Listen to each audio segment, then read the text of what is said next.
नमस्कार। आज के इस वीडियो में बिहार बोर्ड मासिक परीक्षा नवंबर 24 के ऑब्जेक्टिव प्रश्न संख्या 1 से 15 तक का हल करने जा रहा हूं। पहला क्वेश्चन है,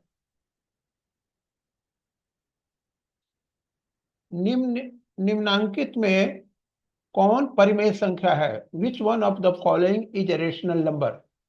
सबसे पहला है √2।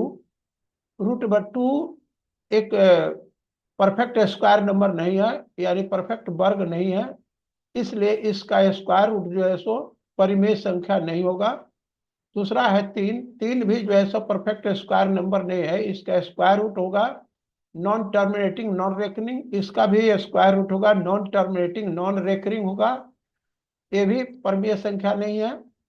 √4 का मतलब हो गया 2 हो गया, यानी ये परिमेय संख्या है।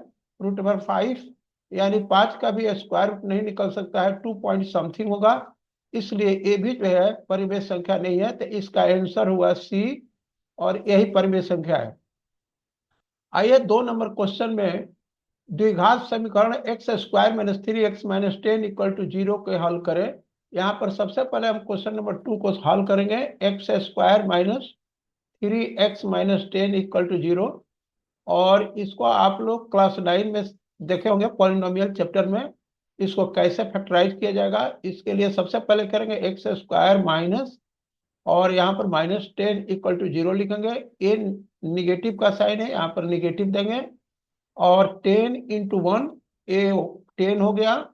और दो नंबर हम लोग को फाइंड करना है, जिसको माइनस करने से 3 होगा और मल्टीप्लाई करने से 10 होगा। तो ये हो गया आपको 5 × 2 = 10 हो गया, और 5 - 2 जो होता है 3 होता है, इसलिए यहाँ पर हम लोग 5x - 2x लिखेंगे।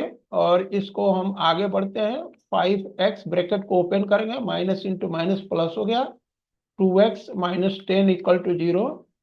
यहाँ पर x कॉमन लेंगे, x - 5 हो गया, फिर यहाँ पर 2 कॉमन लेंगे, x - 5 हो गया, = 0। ये बाइनोमियल जो है सो कॉमन है, यहाँ पर x - 5 कॉमन हो गया, फिर x + 2 हो गया, और इसका मतलब कि ये भी 0 है और ये भी 0 है, इसलिए x = 5 और x = -2। तो -2 और 5 इसका करेक्ट आंसर है, तो यहाँ पर B इसका करेक्ट आंसर होगा।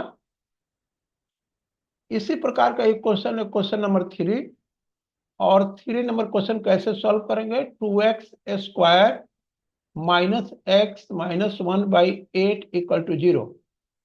इस 1/8 को ये जो फ्रैक्शन में है, इसको हटाने के लिए दोनों तरफ 8 से मल्टीप्लाई करेंगे, तो 8 × 2 = 16x² होगा, 8x होगा, और -1 हो जाएगा। -1 नहीं, ये +1 है। और इसको परफेक्ट स्क्वायर में जब जैसे a + a - b का होल स्क्वायर हो जाएगा, तो 4x - 1 का होल स्क्वायर = 0, अर्थात 4x - 1 × 4x - 1 = 0, इसलिए x = 1/4 एंड 1/4 होगा।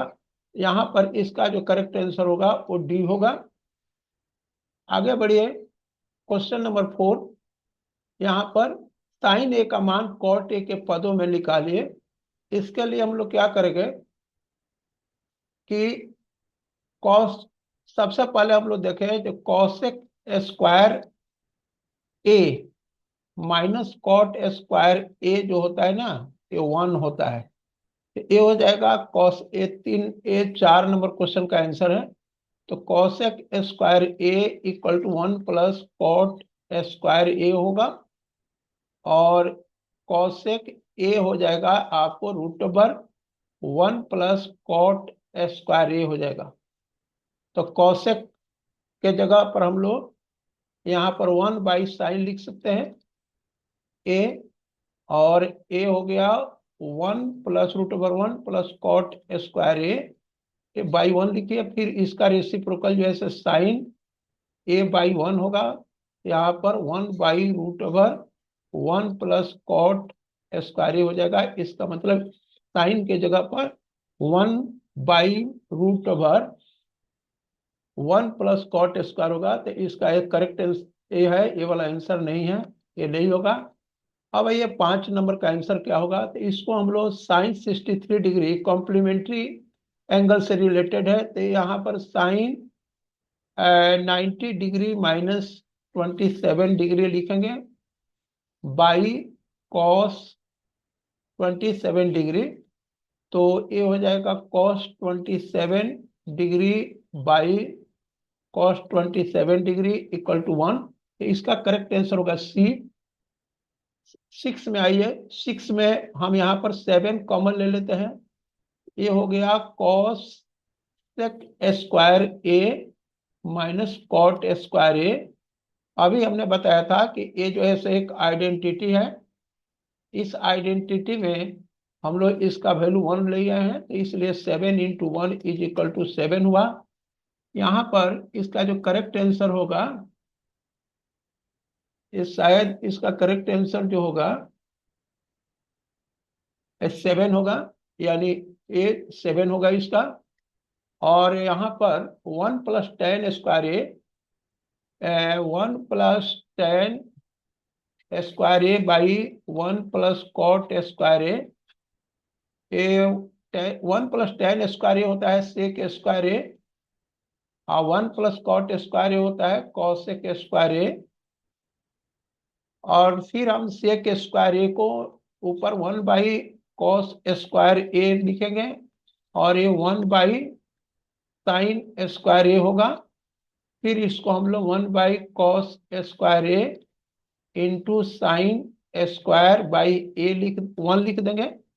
ये हो गया sine square A by cos square A equal to tan square A, यानी ये जो होगा टेन स्क्वायर ए के बराबर होगा।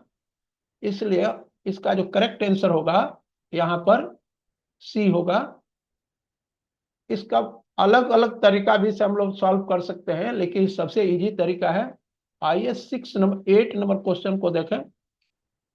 यहाँ पर sine A equal to cos sine theta equal to cos theta है। इसको हम लोग लिखें 8 number, sine theta equal to cos theta. हम क्या करते हैं कि यहाँ पर sine theta by cos theta करते हैं, और ये भी cos theta by sine cos theta कर देते हैं। ये कैंसिल होकर 1 हो जाएगा। Sine theta by cos theta कितना होता है, टेन थीटा होता है, इक्वल टू 1 हो गया। और टेन थीटा 1 में वैल्यू टेन 45 डिग्री का होता है, जो कि याद करना पड़ेगा, अर्थात थीटा का वैल्यू जो है सो 45 डिग्री हुआ। यहाँ पर हम लोग थीटा का वैल्यू जो है 45 डिग्री, अर्थात इसमें करेक्ट आंसर बी होगा। आइए 9 नंबर क्वेश्चन में। 9 नंबर क्वेश्चन में निम्नांकित में किसका मान इकाई के बराबर नहीं है। Which one of the following is not equal to unity में 1 नहीं है। तो इसमें sine theta into cosec theta, यानी ये जो होता है sine theta into 1 by sine theta हो जाएगा, तो इक्वल टू 1 होगा। ये हो गया sine theta equal to sine theta into cosec theta equal to 1 हुआ। यहाँ पर cos theta into sec theta, यानी कॉस और सेक दोनों एक दूसरे के रेसिप्रोकल होता है। कॉस थीटा होता है बेस बाई हाइपोटेनस, और सेक थीटा होता है हाइपोटेनस बाई बेस। इस तरीका से भी करके इसको 1 कर सकते हैं। Tan theta into cot theta, tan theta into cot theta भी 1 होता है, क्योंकि tan theta is equal to P by B और cot theta equal to B by P. तो P by B into B by P equal to 1 हुआ। और sine theta into cos theta ये 1 के बराबर, ये 1 नहीं होता है, इसलिए इस क्वेश्चन का करेक्ट आंसर यहाँ पर डी होगा। आइए क्वेश्चन नंबर 10 को समझें। एक वृत्त के व्यास का एक छोर तथा केंद्र के निर्देशांक क्रमशः 1,4 एंड 2,-3 है। तो इसके व्यास के दूसरे छोर का निर्देशांक यानी कोऑर्डिनेट फाइंड करना है। इसके लिए आइए सबसे पहले एक डायग्राम बनाते हैं यहाँ पर। और ये आपका वृत्त हुआ, ये सेंटर हुआ, और एक ये व्यास हुआ। यहाँ पर इसको ए लेते हैं, यहाँ पर बी लेते हैं। ए का कोऑर्डिनेट्स 1,4 लेते हैं, और जो सेंटर का कोऑर्डिनेट है 2,-3 लेते हैं। बी का कोऑर्डिनेट्स को x, y मान लेते हैं। आपको पता है कि centre is the mid point of the diameter होता है, यानी सेंटर मध्य बिंदु होता है डायमीटर का, तो ये दोनों इक्वल है।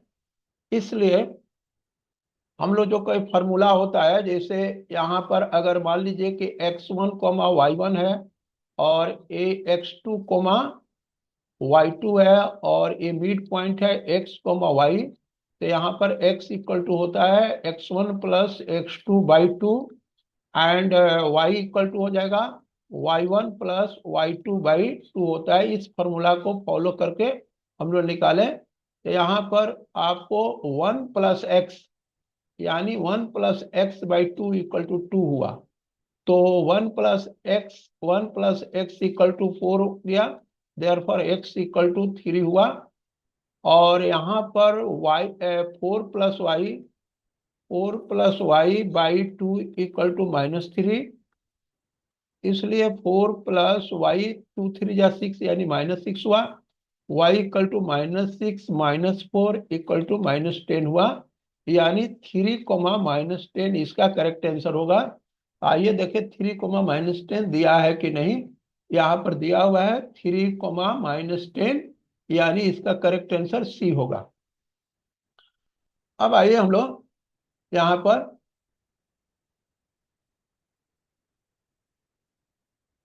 दूसरे क्वेश्चन को सॉल्व करें।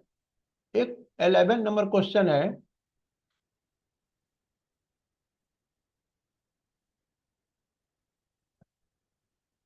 11 नंबर क्वेश्चन को हम सॉल्व करने जा रहे हैं। और ये 11 नंबर क्वेश्चन है,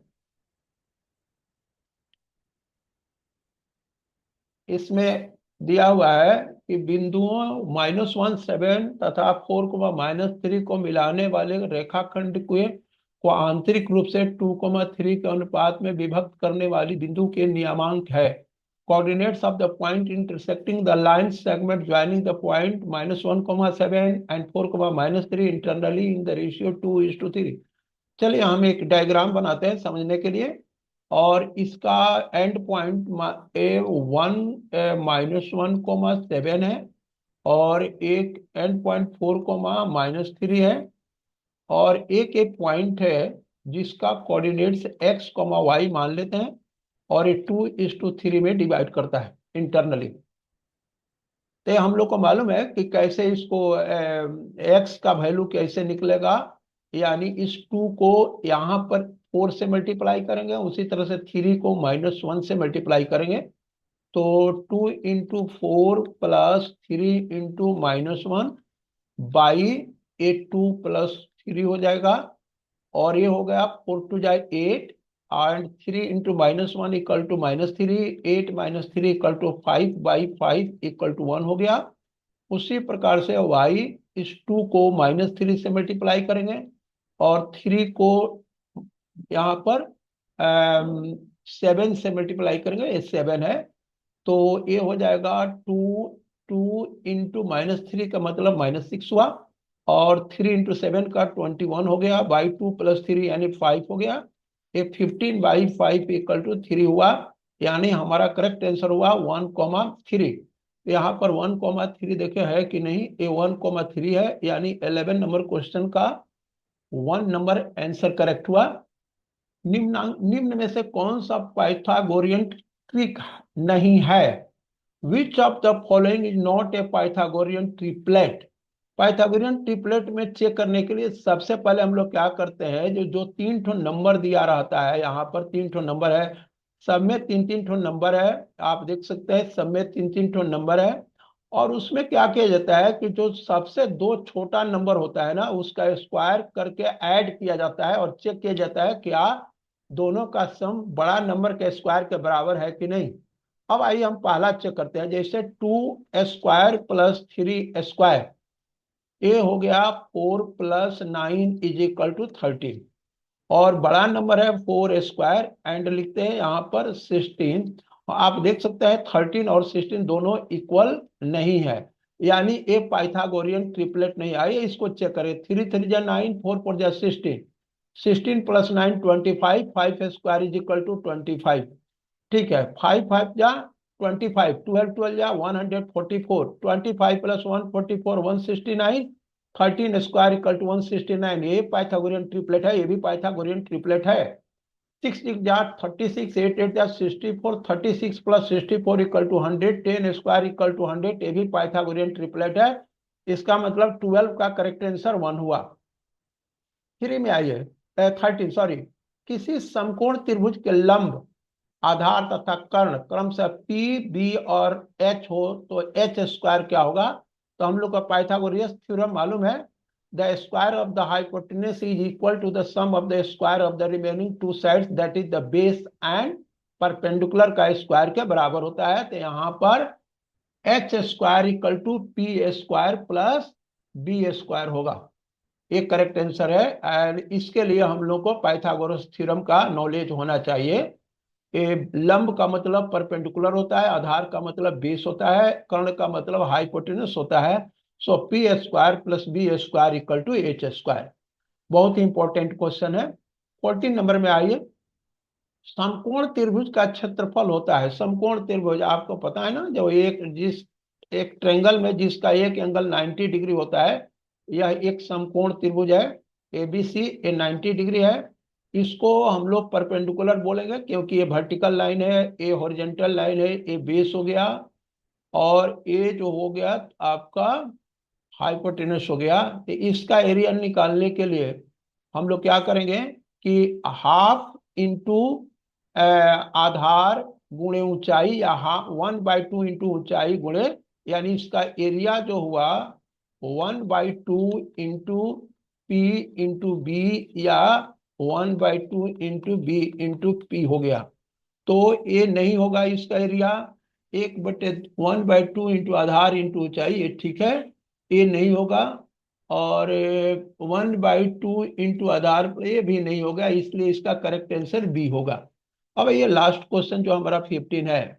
यदि किसी समकोण त्रिभुज का कर्ण और आधार क्रमशः 29 एंड 20 सेंटीमीटर है, तो लंब की लंबाई निकाले। कैसे लंब की लंबाई निकालेंगे? अब यहाँ पर लंब की लंबाई मान लीजिए कि यही ट्रेंगल है आपका, और यहाँ पर ये आपका 29 सेंटीमीटर है, और इसको 20 सेंटीमीटर लेते हैं, ये 90 डिग्री है, और इस पी को निकालना है। पाइथागोरस थ्योरम से हम लोग को मालूम है कि P square plus 20 square equal to 29 square होगा। यहाँ पर P square is equal to 29 square minus 20 square लिख देते हैं। ये 29 प्लस 20 इंटू 29 माइनस 20, ये हो गया आपको ए स्क्वायर माइनस बी स्क्वायर का जो फैक्टर होता है ए प्लस बी और ए माइनस बी, उससे हमने लिया। ये 49 हुआ और ये 9 हुआ।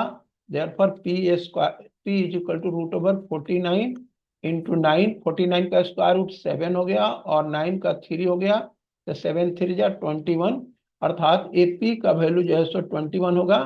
इसलिए करेक्ट आंसर, इस क्वेश्चन का जो करेक्ट आंसर होगा वो डी होगा, डी होगा। आज के वीडियो में इतना ही। अगर हमारा टीचिंग आपको पसंद है तो एक लाइक और सब्सक्राइब अवश्य करें। धन्यवाद।